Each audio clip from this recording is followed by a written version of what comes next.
In Greek, the words are ego, eimi. Even the kids can remember that one. Ego, eimi. Right, Braden? Can you say that? Ego, eimi. All of us try it with him. Ego, eimi. Ego, I.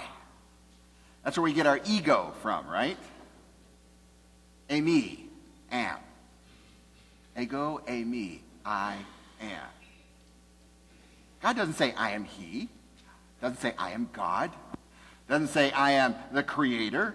He says I am. Now that carries a whole lot of baggage, a whole lot of content there that we're not going to go into this morning. From creation all the way through redemption. But just remember this. The key words in there is I am. God is the great I am. In Hebrew, the words are a little bit different. Hebrews are a strange people, particularly their writing. In biblical Hebrew, they use no vowels. They only use consonants. Now, you picked out the vowels primarily from the context of what was going on. And in this particular case, there were 4 consonants that he used. Y, H, W, H. Any guesses what it said? No, Gary? Any other guesses what it said? The word for I am is Yahweh. We would say Yahweh. One of the names of God, right? Now, we just thought that that was one of the names of God, like Elohim or Adonai. But what you need to understand from the Hebrews is that they counted that so holy that they would not even dare say Yahweh. It was too holy to say. Once a year, that name was spoken, and that name was spoken only by the high priest and only at the highest of festivals, and only one time. It was that holy. So when the people thought about God, thought about the I am, thought about the ego eimi, thought about Yahweh, they usually said Adonai. They usually said Elohim. They would say one of the other names, and the most typical name that they used was that of Lord. They used the name of Lord to express the I am. Ego eimi, that's the one I want you to remember. Yahweh in Hebrew, ego eimi in Greek. Those 4 simple letters.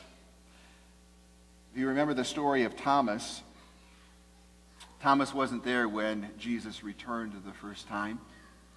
And so he says, I'd have to see it. I'd have to touch in order to believe.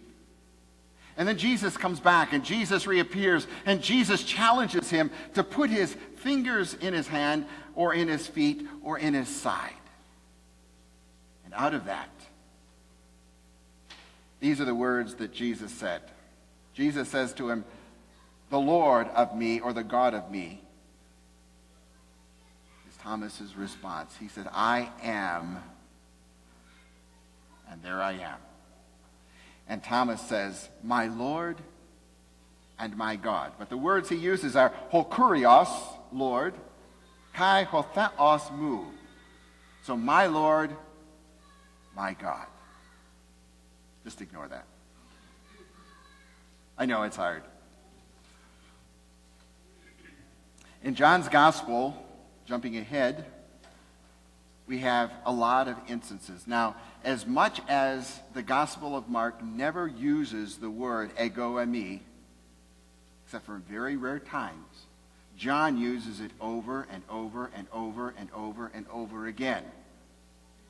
And just because it was written doesn't mean that the Hebrews would have said it. It only means that John wrote it.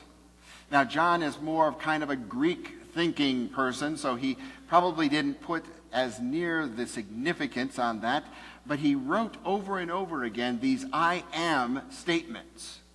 And those are the ones that we're going to be looking at over the next 9 weeks. We're going to be looking at what John is saying when Jesus says, I am the bread of life. I am the way, the truth, and the life. I am the resurrection. I am the light of the world. And for us, it just sounds like characteristics, qualifications, right? Those are just things that we possess. I am a father. I am a pastor. I am a brother. I am a son. But it's different than that. We're going to hear that in just a few moments.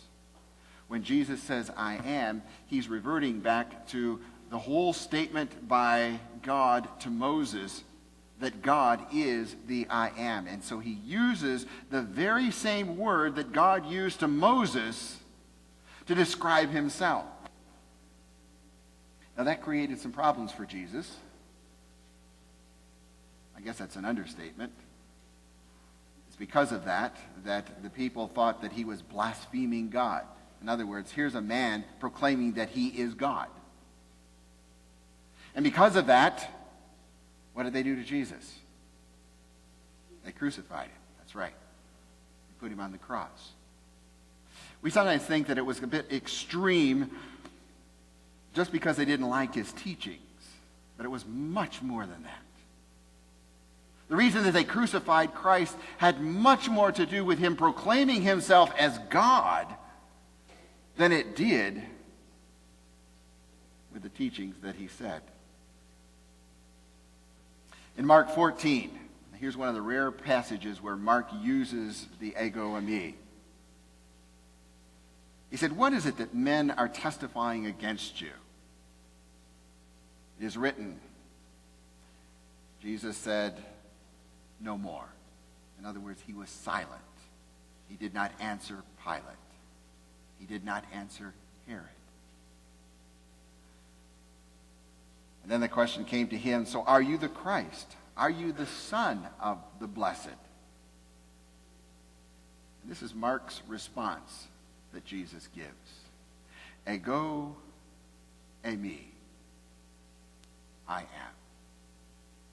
Now, if you look in your Bible, if you look in the RSV, if you look in the NIV, if you look in the King James Version, you will see that it says, I am he. We have this thing in English that we want everything to work grammatically. And for Jesus to merely say, I am, doesn't work grammatically. So we add the he, the it, the what. But in the Greek, all it says is, ego eimi. I am. Now imagine what that's saying. Here's all these Hebrews that are listening to Jesus give answer to Pilate, give answer to Herod, and he's being questioned. Are you the Christ? Are you the Messiah? Are you the Son of the Blessed One? And Jesus doesn't say, yeah, I'm the Son of Man. He doesn't say, I'm the Messiah. I'm the Christ. That in itself would be blasphemy. Instead, Jesus says, ego eimi. I am.